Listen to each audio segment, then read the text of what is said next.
Welcome back. Today we are going to be installing some parts from Anchor Room and Diode Dynamics.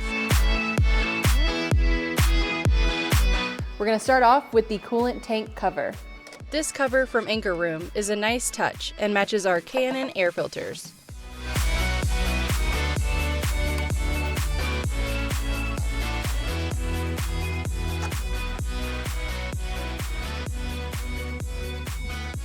Next, we're going to install the fog lights. To do that, we'll need to first remove the stock front splitter and the undercarriage cover.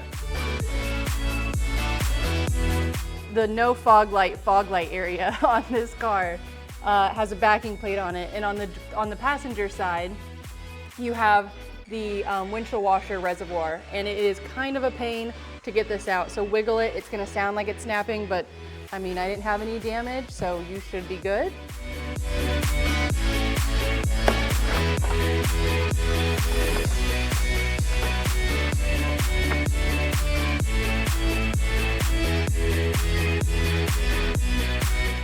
Next step is to put in the fog light.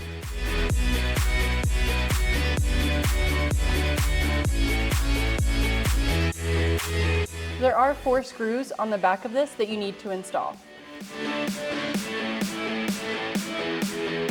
While we have the under tray open for our fog light install, we'll also go ahead and do these side markers. These side markers are so easy to install and really give our car a custom look. So these do use the factory plug.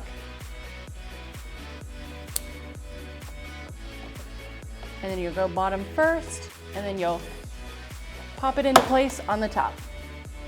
After you do the other side, you want to remove whatever air box is in the way. It just makes the wiring a little bit easier.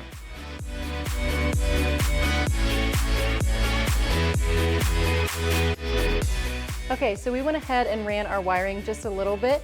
You're going to want to run it close to the battery and then down to the fog lights and plug them in. So what we have is a daisy chain. The factory headlight plug, seen here, will go into this side, and this side will go back into the headlight. They do include a little sticky backing for you to put on here, so we're going to peel it off and stick it kind of in this corner here, but you can put it wherever you would like. So you want to hook your power and ground up, and then you'll be ready to turn on your fog lights. Now that we have everything installed, let's see how they look. So these are really cool because you do not need to route any extra wiring through the firewall. They work as soon as the low beams come on. Now that we're all done with the front, we're going to be moving to the back. We're going to replace the reverse light, this reflector, and the side marker on the back too. To remove this light here, there's a little locking nut on the back, and then it should just pop out. It's a 10mm too.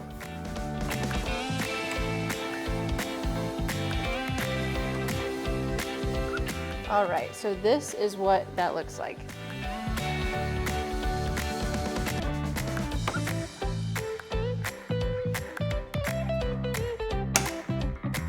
To remove the reverse light, there's 4 7mm bolts.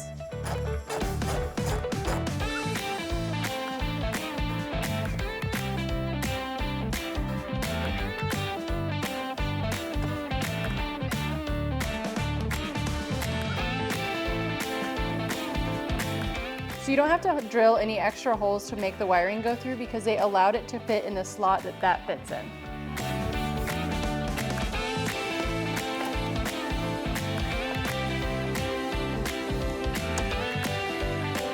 You do have to reuse the locking nut.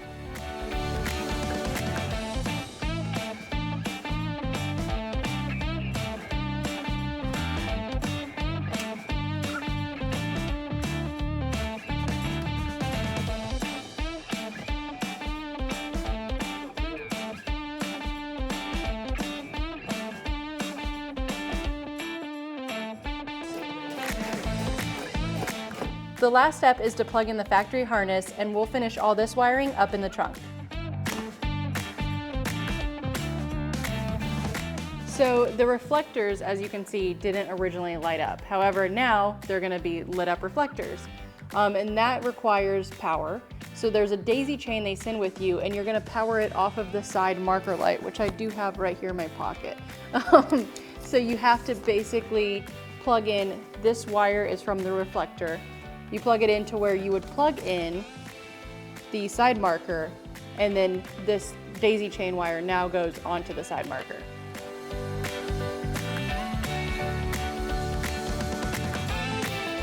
Now that we have the side markers and the reflectors hooked up, it's time to hook up the reverse light. This does wire into the factory taillights with some daisy chain wires that they provide. So you want to remove your rear plastic cover to be able to reach the back of the taillights. And you just kind of pull the carpet back, and then you'll be able to see how they plug in. Once you're done installing all the lights, you'll run your wires up through this hole. And I took the weather seal here and I just cut kind of an X into it so I could pull the wires through.